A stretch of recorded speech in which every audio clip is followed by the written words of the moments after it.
guys, welcome to my video, Brown Mountain OHV Trail Guide. This is Trail 1 to almost the top. I'll be stopping right where Trail 9 and 10 connect. So this will give you an idea of from the parking lot, main trail to Trail 9 and 10.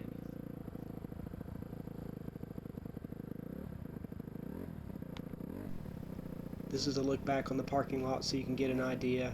The parking lot is paved. It's a nice parking lot, pretty roomy.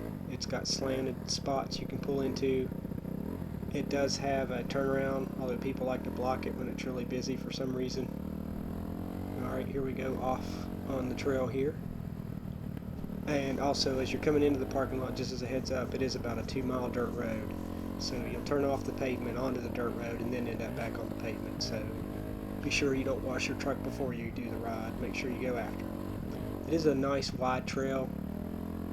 It's open on the main trail, Trail 1, 4-wheel drives, Trail 1 and 8, and it is two-way traffic, so you kind of have to pay attention. If you get excited and start hauling butt up the trail, you can run into people. And little kids on motorcycles really like to be on your side of the road. As you can see, we've got some traffic here. For the most part, people are pretty good about pulling over. I usually try to do kind of like Hatfield McCoy's if I'm riding with a group. Like I had 2 people behind me. I usually try to hold up 2 fingers or however many to let people know how many people are coming. A lot of people don't really do that on this trail, but they do it on some of the other larger trails, and I think it's a good thing to do. I had my girlfriend on a YXZ side by side behind me and a buddy of mine on my 4-wheeler as well. So moving on along up the trail here, you can see they did a neat job designing it. I think they put in some sort of humps and jumps so that it's not just a boring dirt road. It can get rocky even for an intermediate or an easy trail, as you can see or sort of see. There are definitely some easier but still technical parts even on the main trail, and some parts you'll see on up where it's a little bit of a climb. It's nothing too scary, and if you're an experienced rider, it's very simple. But if you're bringing somebody out, especially on a motorcycle, and they don't have much experience, it could get just a little tricky because they can definitely get rough. This was actually my first time on this bike, and I hadn't had the suspension dialed in, so as you can see from the camera, it's definitely took some shots. And the fast trail road, I actually had some sore shoulder blades, and grips, hand grips were a little sore, so working on some adjustments. But as you can see, it is a nice trail. It's very smooth when they open it in April. It's open from April through December every year, and this is obviously late August, early September riding, so it starts to get a little more washed out and rocky, which is kind of neat because it changes it. It makes it a little bit more of an aggressive trail, and it changes the personality characteristics so you can ride the same trail and get a bit of a different ride. There is some shade, so even if it's kind of a warm day and you ride at a decent speed with the shade, you get a bit of a breeze. Now if it's high 80s, low 90s, it pretty much sucks anywhere you're going to be, but it's not too bad.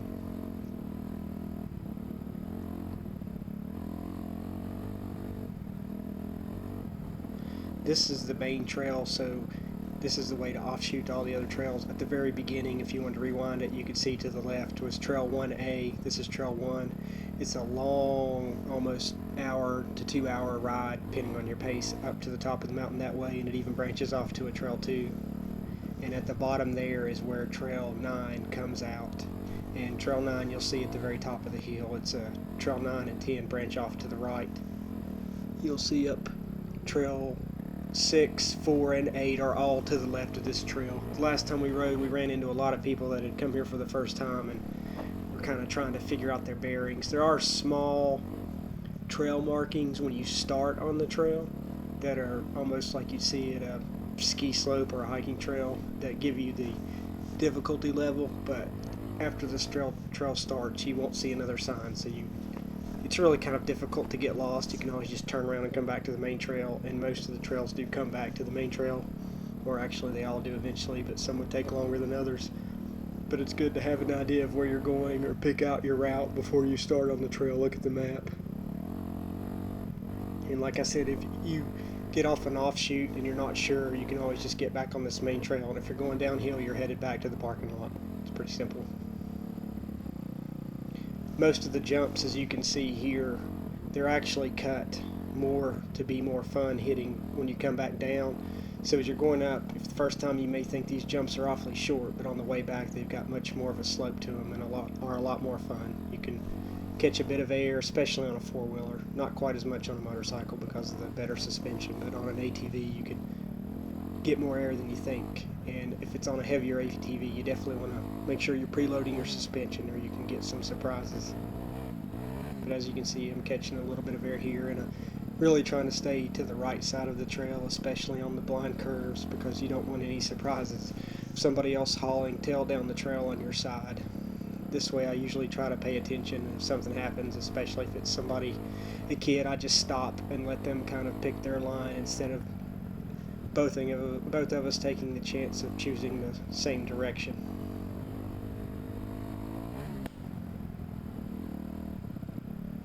It's a really good price to ride here since it's a park service.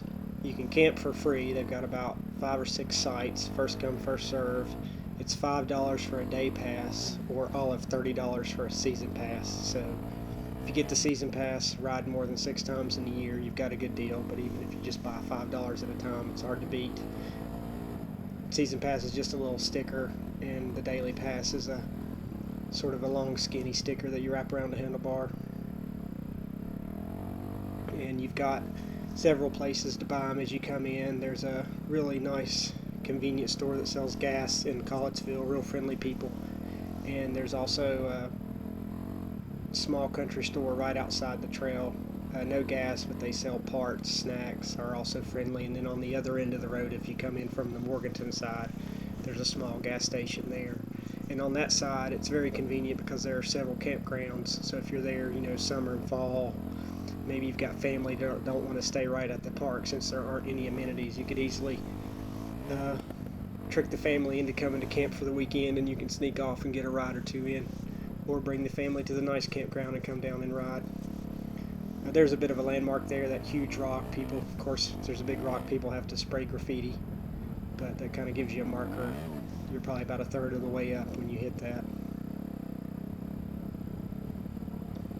As you can see, it's a little smooth through here, some rocks, a little bit of a climb right here as you go left and up. This is one of the, it doesn't look like much on the camera, but if you're, like I said, if you've got somebody that's a new rider, that can be a little sketchy, but overall not bad.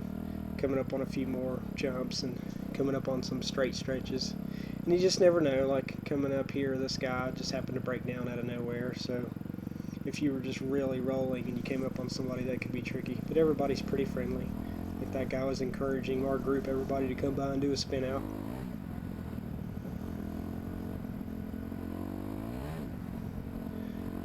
Catching up, getting a little bit of speed here. A couple of small straight stretches that are fun before you come into the curves. This is a really fun part to come down on. There, just small jump after small jump right through here. That's a blast. And you catch a smooth part, actually get a break on the rocks. That can be enjoyable. As you can see, a few more people coming by, and for the most part, people really do well when they run into you, but there's that occasional person that's trying to break the land speed record. I've probably been one of them, so I try to watch out for myself.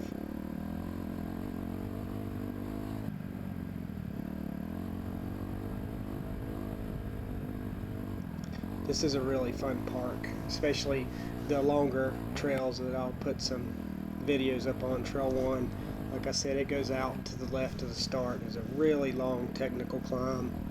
It gets very challenging in parts, so just be aware. I wouldn't recommend that for someone that's never ridden before. Although we've taken people out that way, they've never ridden before. They're still alive, but it's an experience for them. I had a buddy bring his wife out on that, and then she doesn't ride anymore. So there was that. But the main trail is a good place to bring people, especially if they've ridden once or twice, and then there are a lot of other places you can break into for more challenges. To the left there, that's Trail 4. That's a fun one. It used to be fairly aggressive, and there was a lightning strike, I think, 2 years ago, and now they've put these brick paths in where you can go around the stuff that used to be really technical. You can ignore the brick path, thankfully, if you still want to and do the technical stuff, or you can go around it, so I guess that works out pretty well for everybody.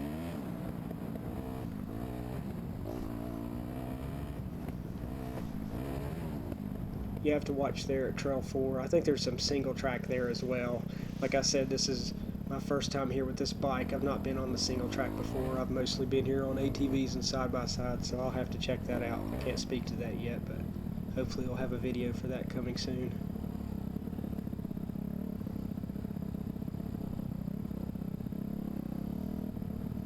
But this is a good main trail to bring everybody out on and kind of get a view of the whole park. And in the fall, you can look out to the right and see the whole mountain range. It's a beautiful view. It's a bit denser in the late spring and early summer, which works out well for shade. Bit of a rocky section here. It levels off quickly though.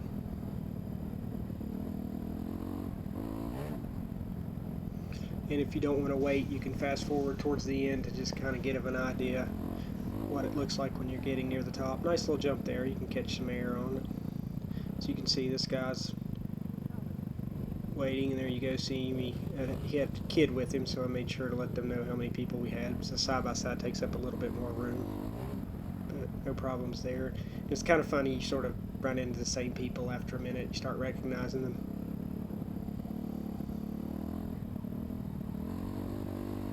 Nice little jump there, catching some air.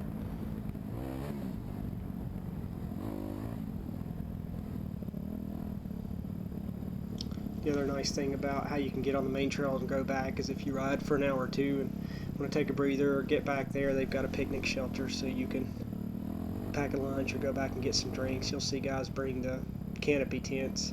Here's a nice little place to take a breather. If you hang to the right, there's a big mud hole, and there to my left is Trail 6. That's a very fun one. In the beginning part, it's very aggressive, considered difficult or a black diamond, so just as a heads up, but definitely an enjoyable ride. A lot of people stop and take breathers up there and play around in the mud hole. Actually have a bit of a downhill stretch for a moment before we end up going back uphill. Another place where with the woods it's pretty dense, so when the blind curves come up I try to pay attention, just be aware. But plenty of places where it straightens out and you can get some speed if you want. Catch a little air. Right here it gets very rocky for a second when you see this big rock you climb over. It's not steep at all, but a lot of loose rock, which can be not super fun if you're on a race bike with way too firm of suspension. This is a lovely place to come through when you have power steering on a four-wheeler. And I know some people may think that's a wuss thing, but man, it's awesome once you try it, or if you're in a side-by-side. It's a little bit easier to cruise through here, but you can still make it, as you can see, or you may even enjoy that kind of thing. But there is a lot of loose rock through this section.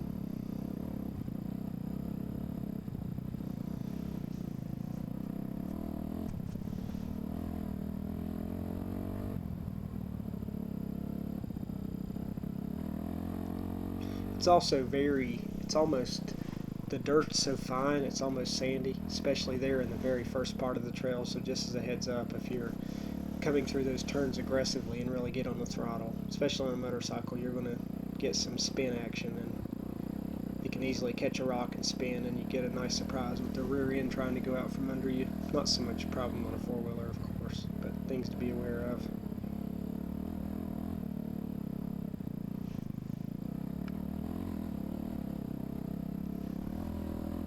Now we start climbing again towards the top after the downhill section. You can't really tell in the camera, it's a little bit rutted out through there, and through the season it can get to be a bit of a trench, but it's easy to pick the line on the motorcycle and cruise on through, of course. Up here shortly we'll see Trail 8, and Trail 8's an extension of Trail 1. It's also it's a two-way trail, and you can have four-wheel drive vehicles on it, although it gets a bit tight for a four-wheel drive. There's a good example. You saw that person was completely on my side, a kid, so I just stopped so he could figure out where he was going. And if you're moving at speed, that can be pretty scary. So just as a heads up, be aware. Especially today, on this day, it was very busy. Almost every parking spot was taken, so I really tried to be aware. I think that was Trail 8 there to the left. Again, I could have taken Trail 8 and looped around and ended up back on this part after coming across the top, but we decided to go straight on one all the way through and come down on 8. Gets a little narrow through here with the brush if you're coming through in a truck or a vehicle, just as a heads up. Also makes it interesting as far as visibility for other vehicles.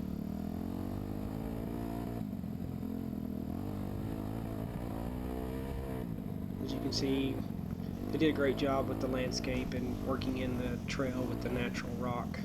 And it's easy to pick a smooth line on a motorcycle when you just have 1-2 wheels in a line.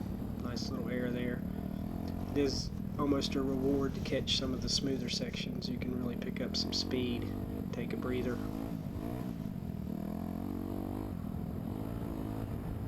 When we get towards the closer to the top, you'll see the entrance to trail 9 and 10 on the right. 9 and 10 share the trail for a minute, then 10 splits to the right and circles back around to the 1. I believe that was actually trail 8 right there we zoomed by, and then trail 9 is a great ride, very long ride, kind of like trail 1. It's an hour to 2 hour trek depending on your speed. Very technical, but a lot of fun if you're up for the challenge, and it puts you out right at the bottom at the parking lot. If you take trail 1 and go all the way out, you can take this down, trail 1A, sorry, on the left, take this down to the parking lot, ride back up and hit 9, and that can be a good 4-hour day, 3 to 4 hour day or longer if you're in for a full ride and a lot of challenge. But the nice thing about this park is you can also take a lot of smaller routes so that you can get back if you need, if you just have 2 hours or don't want to have such that commitment of riding quite that long.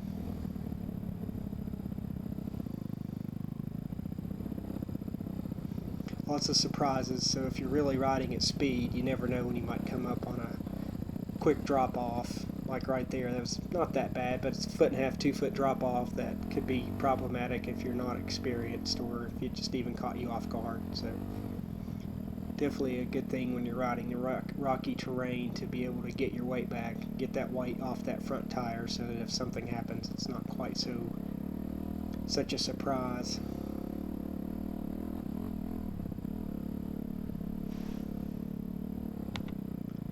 Just about at the top here, well, not the full top, but this is where trail 9 and 10 are. I'm looking back to my left, but it'd actually be a right turn coming up. This is a good spot to stop and take a breather for people, and it's not too much further up to the very top. So if you continue onto this trail for 5 more minutes, you're at the top of trail 1. It'll circle back left and loop you around to 8, or you can take some other different connections, but this is trail 1 to 9 and 10.